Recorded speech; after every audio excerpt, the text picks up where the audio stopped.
Wyoming Territory, October 1877.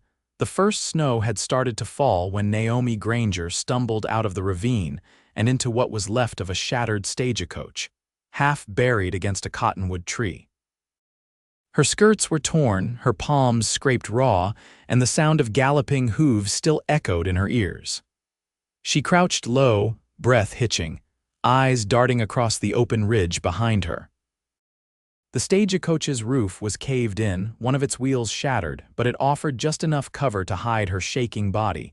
She pressed herself into the shadows, heart pounding. They were close. She had not seen her pursuer's face clearly, only the glint of a revolver and the cold determination in how he rode after her. She had fled through brush and bone-cold creek water, clutching her satchel tight to her chest. There was nothing left in it now but a picture of her parents, a silver locket, and a letter she had not read yet. But she had not let go of it, not even when the stagecoach lost its wheel and tipped sideways, sending her and the other 3 passengers tumbling. The rest had run.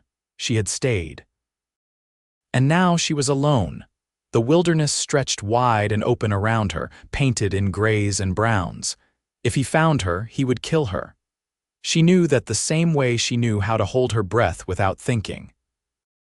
Then a sound brushed leather and soft footfalls drew her attention to the ridge above. She slid down behind the broken bench, heart hammering. A man stepped into view, tall and lean, his rifle raised carefully as his eyes swept the ground. He wore a long buckskin coat and moved like someone who knew how to walk without being noticed. His gaze caught on the broken coach and she held her breath. He was not the man who had chased her. Someone down there. His voice was low, steady, and not threatening. She did not answer. I saw the coach from the ridge, no horses, no bodies. He paused, then added gently, but I see footprints, small boots. Yours, she exhaled. Slowly, she rose just enough for her eyes to meet his. His face was weathered, sun-browned, with a thin scar across his right cheek. He looked maybe 30, maybe older, it was hard to tell with men like him. His eyes were the color of storm clouds, sharp and calm all at once. I need help, she said. He nodded once. Name's Nolan Hawke, scout for Fort Bridger. She blinked fast. Naomi Granger. He lowered the rifle. You hurt? No, just, someone's after me. Nolan's gaze shifted. You sure he's not still nearby? She nodded. He was a few minutes behind me when I ran. I do not think he saw where I went. You are lucky I did. He crouched beside the coach, close enough that she could smell the faint scent of pine and leather on him. You cold? She nodded. He pulled off his coat and held it out. Put this on. We need to move. I cannot, you can. His voice was gentle but firm. If he is tracking you, he will not stop, but I know this land. I can keep you safe. She hesitated, then took the coat and wrapped it around herself. It was warm, carrying the heat of his body. Her fingers trembled as she clutched the edges together. Nolan helped her out of the wreck, keeping low, his eyes scanning the ridgeline. They moved quickly into the trees, weaving through the brush until they came to a narrow trail. He led her up a hill where a small outcropping overlooked the valley below. From here they could see the broken coach, and the rider who had stopped beside it. Naomi stiffened. Nolan raised the spyglass from his belt and focused. Black coat, wide brim hat. Keeps glancing around like he knows someone is watching him. That is him, Naomi whispered. He was waiting when the coach stopped for water, shot the driver, the others ran. I took the satchel and ran the opposite way. What does he want? I do not know. But he is not going to stop until he finds me. Nolan nodded. He will not. She looked at him, startled. Because I will not let him. They walked for hours deeper into the mountains. The snow picked up soft and quiet. Nolan's cabin sat nestled in a grove of pines, smoke rising faint from the chimney. It was small, made of hand-hewn logs, with a porch that creaked as they stepped up to it. He let her inside first. The warmth hit her like a wave, oak logs burning in the hearth, a kettle steaming on the stove. She stood still, not knowing what to do with her hands. You can sit. I will find you dry clothes, he said, already moving toward a curtained alcove. She sat by the fire and stared into the flames, trying to breathe through the ache in her chest. Everything felt distant. Her parents were dead. Her uncle had sent a letter, promising safety in Cheyenne. She had never met him, but it had been a way out of New Orleans after too many wrong people had started asking questions about her father's estate. Nolan came back with a folded shirt and trousers. "They will be big but dry." She took them quietly. He turned away while she changed, his face unreadable. When she stepped back into the firelight, she saw his eyes soften a little. "Thank you," she said. "You are safe now." She shook her head. "He is still out there." He looked at her, long and steady. "So am I." That night she barely slept, but when she did, it was with the sound of Nolan's quiet breathing nearby and the warmth of his coat still around her shoulders. In the morning, she found him outside splitting wood. "You are not just a scout," she said. He paused, then looked at her. "No, I have done things that made me good at surviving, that is all." She stepped closer. "You believe me, I do, and you are risking yourself for me." He met her eyes. "You are not the first person I have helped, but you are the first I want to keep safe." She felt something shift inside her, something quiet but strong. He shielded her with his body when they crossed frozen creeks. He taught her how to move without leaving tracks. He never asked questions she was not ready to answer. And every time she looked at him, her heartbeat settled a little more. By the third day, she no longer felt like someone running. By the fourth, she started to feel like someone found. By the time the creek thawed under a brief spell of sun, Naomi had learned the rhythm of Nolan's mornings. He rose before the sky lightened, moving with quiet purpose, feeding the mule, boiling water for coffee, checking the snares he'd set the day before. He didn't speak much unless there was something worth saying. She found she liked the silence between them. It was the kind that made room for breathing. She stood in the doorway now, his coat still slung around her shoulders, watching him mend a saddle girth beside the porch rail. His hands worked slow and sure, fingers calloused, knuckles darkened from years of weather. "You ever ride with cavalry?" she asked, her voice low so it didn't startle him. He didn't look up. "Rode scout with the 2nd for a stretch. Before that, freighted supplies west from Fort Laramie. Before that, I don't much talk about." She stepped down onto the packed earth. "You don't strike me as someone who'd take orders kindly." "I didn't. That's why I left." She sat on the edge of the porch, folding her hands between her knees. "My father was like that. He ran a shipping ledger in Orleans, but never once let another man tell him how to tally his own books. He used to say a man's worth is measured by what he can walk away from, not what he clings to." Nolan glanced at her then, something unreadable in his expression. "And what did he walk away from?" "Everything," she said softly. "Except me." He didn't push, and she didn't offer more. The wind shifted, carrying the scent of pine needles and damp earth. Nolan stood, testing the leather with a tug. "I'll take the mule east this afternoon," he said. "There's a trapper's post past the ridge, might have seen your rider. Depends if he came through the basin or stuck to the long trail. I'll come with you." His brow lifted slightly. "It's a hard ride, and colder the higher we climb." "I've walked through worse," she said, not proud, just plain. He nodded once. "Then we leave in an hour." It took the better part of the afternoon to reach the post. The trail wound narrow between granite bluffs, the mule's hooves slipping now and again on patches of ice that hadn't melted since early frost. Naomi rode behind Nolan, clinging to the saddle straps, her knees aching from the angle. She didn't complain. When they reached the clearing, the post looked barely inhabited, just a cabin with a stone chimney and a lean-to stocked with pelts. An older man stepped out from the shadows, rifle in the crook of his arm and a deep furrow between his brows. "Thought you were dead," he said to Nolan, still breathing. "You seen anyone pass through? Tall, black coat, alone." The trapper scratched his beard. "Rider came through 3 nights back. Didn't stop. Just asked if there was a quicker way down the basin. Took the deer path. Didn't like the look in his eye."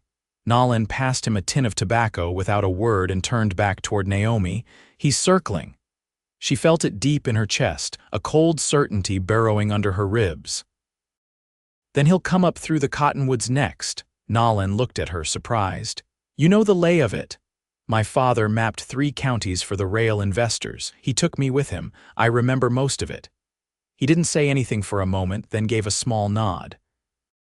Then you'll know the canyon past south of the ravine's a trap. If he cuts through there, we can catch him. But it's narrow, no cover. I'll go with you, you won't. I'm not hiding again. He stepped closer then, not touching her, but near enough she felt his breath cloud between them. I don't want you in his sights. I already am. They watched each other a long moment. Then he said, We'll ride at dawn. They camped near the edge of the timberline that night, the mule tethered to a birch root and the fire banked low to keep from drawing attention. Naomi sat cross-legged on the ground, wrapping her shawl tighter as she watched Nolan sharpen his knife. Why do you live out here? She asked. He didn't look up. I don't fit anywhere else. That's not an answer. It's the only one I've got. She picked up a twig and broke it in half, watching the splinters catch the firelight. I used to think I'd marry a man who ran a store, someone with clean hands, a steady voice. Not someone with blood in his past. He looked up at that, the knife paused mid-stroke. But I never felt safe with men like that, not really. His voice was quieter than she'd ever heard it. What do you feel now? She met his eyes. Like I can sleep without waking in a cold sweat. He put the knife down. They didn't touch. Not yet. But when she lay back on her bedroll beneath the stars, she could feel him just a few feet away, his presence steady as breath. And for the first time in weeks, she closed her eyes without fear curling at the back of her throat. When morning came, they would ride. And she would ride beside him. Not behind. The sun crested pale over the ridgeline, its light thin and brittle through the lingering mist. Naomi tightened the scarf around her neck as she stepped into the saddle behind Nolan, the mule's breath fogging in the cold. The path ahead sloped narrow through pines, the snow from 2 days before packed hard beneath their boots. Nolan didn't speak until the trees thinned and the canyon's edge came into view, a sheer drop on one side and a winding trail on the other that hugged the cliff wall like it didn't trust the ground beneath it. He'll come through here if he's following the basin, Nolan said, voice low. No other way east unless he turns back. Naomi scanned the pass. What if he's already crossed? He'd have left tracks, nothing fresh past the ridge. He's coming slow. She shifted in the saddle, adjusting the rifle Nolan had handed her before they set out. You trust me to use this. You wouldn't have carried it if I didn't. They dismounted behind a stand of scrub oak above the trail, dry branches rattling faintly in the wind. From here, the canyon narrowed sharp, forcing any rider to slow or risk tumbling off the edge.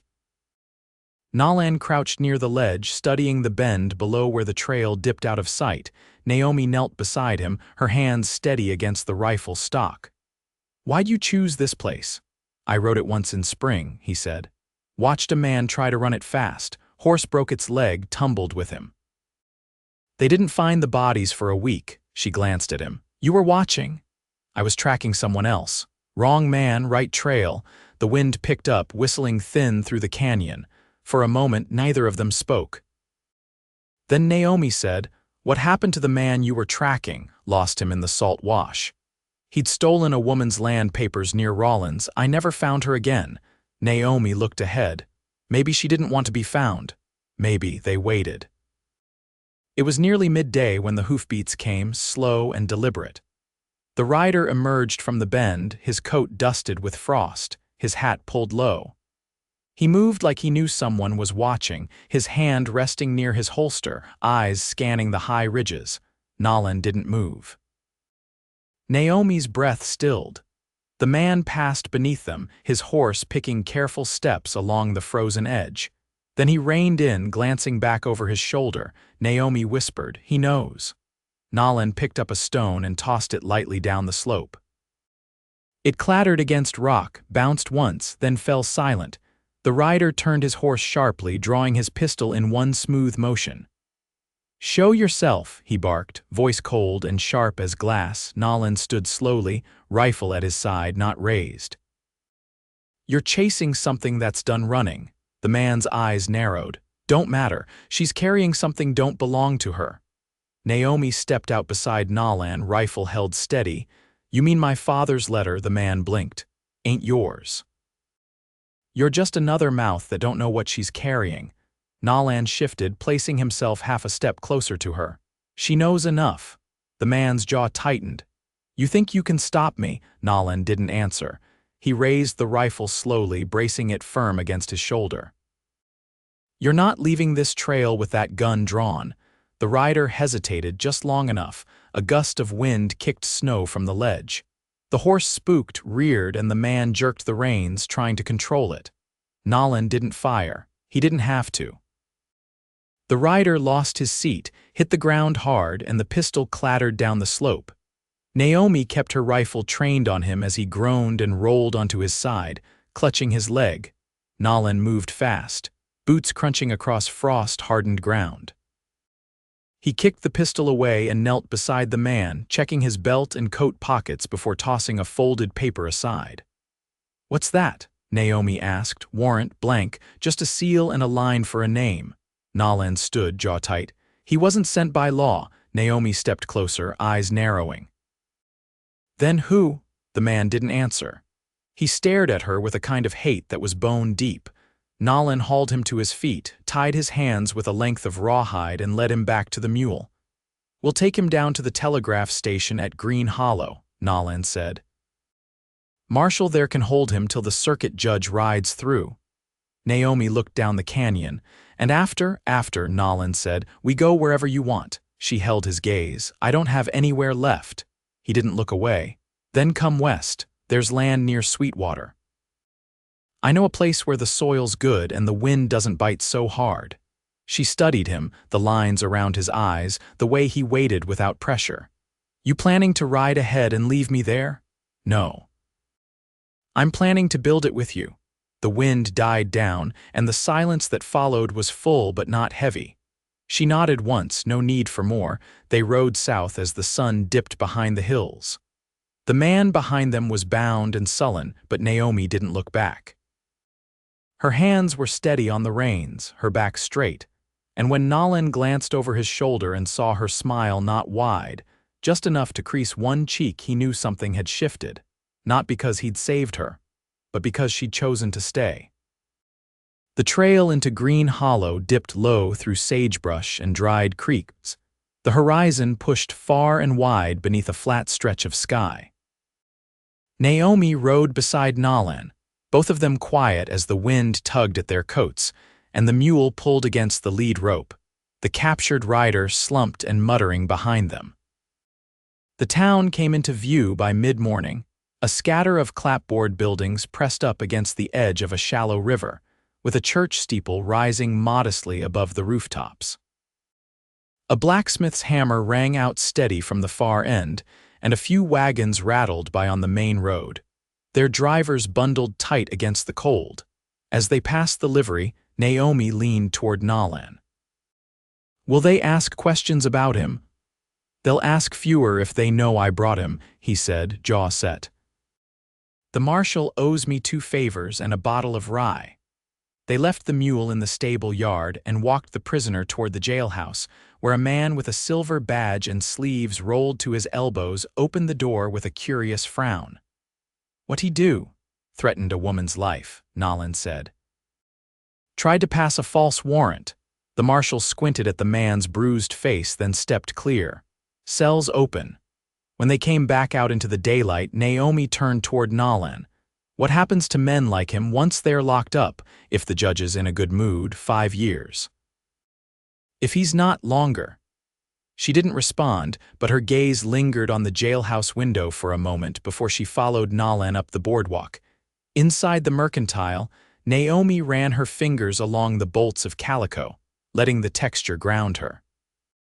Nolan exchanged a few quiet words with the clerk, then crossed to her with a wrapped bundle. For you, he said, setting it in her hands. Warmer things, better fit. She opened it slowly. A wool dress the color of dry moss, a pair of gloves, and a collar stitched with neat, even threads. I didn't ask for this, I know. She touched the hem of the dress, then looked up. I haven't had new clothes since I left Orleans. I figured. They walked out together, the sun sinking lower as they passed the edge of town. Naomi carried the bundle against her chest, and Nolan's steps matched hers without thought. "Will you miss this place?" she asked. "No," she glanced sideways.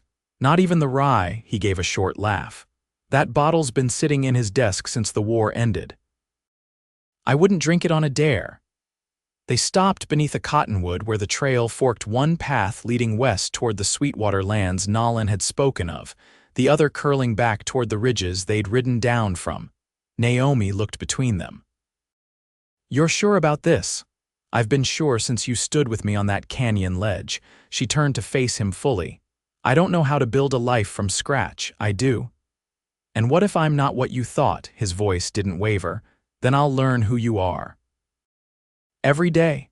She searched his face, and whatever she found there steadied something deep inside her. She stepped forward, close enough to feel the heat rising off his coat, and placed her hand flat against his chest. "I don't want to run anymore. You won't." He didn't lean in. He didn't need to. She closed the distance herself, her lips brushing his with a softness born of exhaustion and permission, not desperation. His hand came to the small of her back, firm and sure, and the world fell quiet around them. When they pulled apart, neither looked away. He said, "There's a homestead near the creek mouth, cabins still standing, lands flat enough to plant come spring."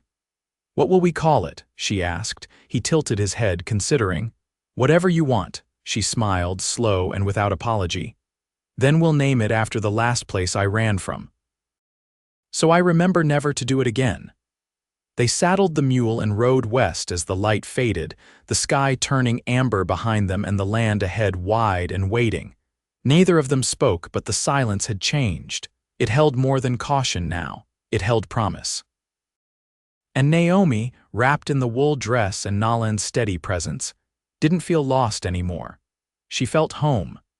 The cabin sat at the edge of a long meadow, its roof sagging slightly under the weight of years, but the stone chimney still straight, still sound. Naomi stood just inside the threshold, brushing dust from the windowsill with the sleeve of her new dress.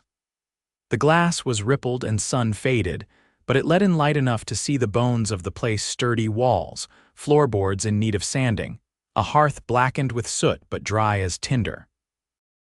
Nolan hauled in the last of the sacks from the mule and set them beside the door. "You think it'll hold through winter?" She turned, brushing her palms together.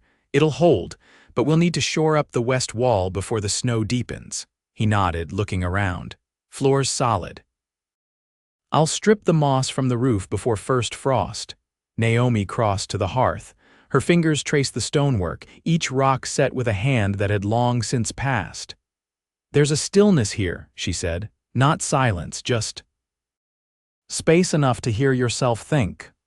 "Too much space ever scare you?" She looked back at him. "Not anymore." They spent the following days setting things in order, patching the porch rail with cedar slats Nolan milled from fallen limbs, digging a root cellar where the earth sloped behind the cabin, laying straw in the loft to soften the boards where they'd sleep. Naomi found a cracked basin near the spring and scrubbed it clean with sand and water until it shone pale again. She hung her father's locket above the door, not for memory's sake, but as mark that she had arrived. One evening, as the sun dipped behind the far ridge, Nolan returned from the trap line with a hair slung over his shoulder and a grin tucked behind his beard. "You've got bark on your cheek," Naomi said, brushing her thumb over it. "Tree took offense to my snare." She stepped closer, eyeing the scrape. "You'll live." "I better," he said. "I've got fence posts to set." She leaned in and kissed him softly, the kind of kiss that came without hesitation, without fear of what came next. When she pulled back, his eyes were steady, the hint of a smile tugging at the corners. "Do you ever regret it?" she asked. "Leaving the others, the post, that whole life?" He set the hair down and brushed his hands on his trousers. "I regret not leaving sooner." Naomi drew back the curtain over the window, letting in the last of the gold light. "I used to think peace was something you found once you'd paid enough for it. But maybe it's just what you build when you finally stop running." Outside, the wind rustled through dry grass and a pair of crows passed low over the treetops. Nolan stepped behind her, wrapping his arm around her waist, his breath warm against her neck. "Next spring," he said, "we'll plant beans along the lower slope. Soil's better there, you'll see." She turned in his arms. "And what if I want corn?" "Then we plant corn too." That winter came hard as they'd expected. Snow drifted high against the north wall, and a storm in early December snapped the top rail of the fence, sending them out in a gale to brace it with pine limbs. Naomi learned to mend torn sleeves with firm stitches and found herself humming without realizing it while she stirred stew over the fire. Nolan carved spoons from scrap wood and taught her how to read the sky for signs of thaw and freeze. They slept side by side beneath quilts, their hands always finding each other in the dark, not from need but from comfort. And when she woke from dreams she didn't always remember, it was his breathing that steadied hers. By late February, the first signs of melt traced down the hills. Naomi stood at the mouth of the cabin one morning, watching the snow retreat in quiet lines, and felt something in her chest unclench. "We made it," she said as Nolan came to stand beside her. "We did." She reached down and took his hand. "I want to read the letter, the one from my uncle." "You sure?" She nodded. They sat at the table, the fire low behind them. Naomi unfolded the worn paper slowly, her fingers steady. The handwriting was neat, the words formal, but the message was simple. Her uncle had wanted her to come west after her father's death, not for safety, but because the estate had been left in debt and there'd been nothing for her in New Orleans but creditors and unanswered questions. She folded the letter once more and set it aside. "Well," she said, "I suppose I did the right thing, even if I didn't know it at the time." "You did," Nolan said, "and you got here on your own feet." She reached across the table, lacing her fingers through his. "No. I had help." He held her gaze. "You're not alone anymore." Spring brought the river swelling against its banks, and with it, green shoots pushing up through thawed soil. They planted together corn and beans both and repaired the fence with new cedar rails. Nolan built a bench for the porch, and Naomi stitched curtains from the muslin she'd brought back from town. When travelers passed through, they sometimes stopped to trade dried meat or small goods, and Naomi always met them with a clear voice and an open hand. By midsummer, the meadow was thick with bees and wild clover, and the roof no longer sagged.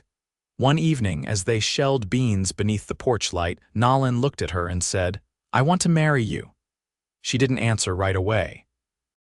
She finished the bean in her hand, set it in the bowl, then said, "You don't need to ask, I know, but I want to." She smiled, slow and certain. Then yes. They married beneath the cottonwood tree behind the cabin, the same one she'd first seen when they arrived. The wind was warm that day, and the sky held no threat of rain.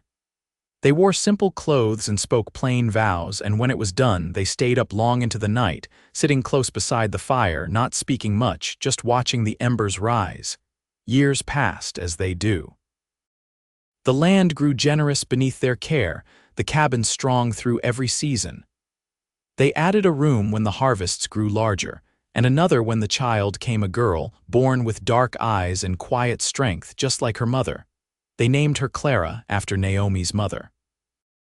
Naomi would sometimes catch Nolan watching her across the yard, his face soft with something that had no name but needed none. She'd walk to him, take his hand, and stand in the sun as their daughter played nearby, the wind curling through the grass like a blessing. And every night, without fail, they reached for each other in sleep, not from fear, not from need, but from the simple grace of knowing they'd found home.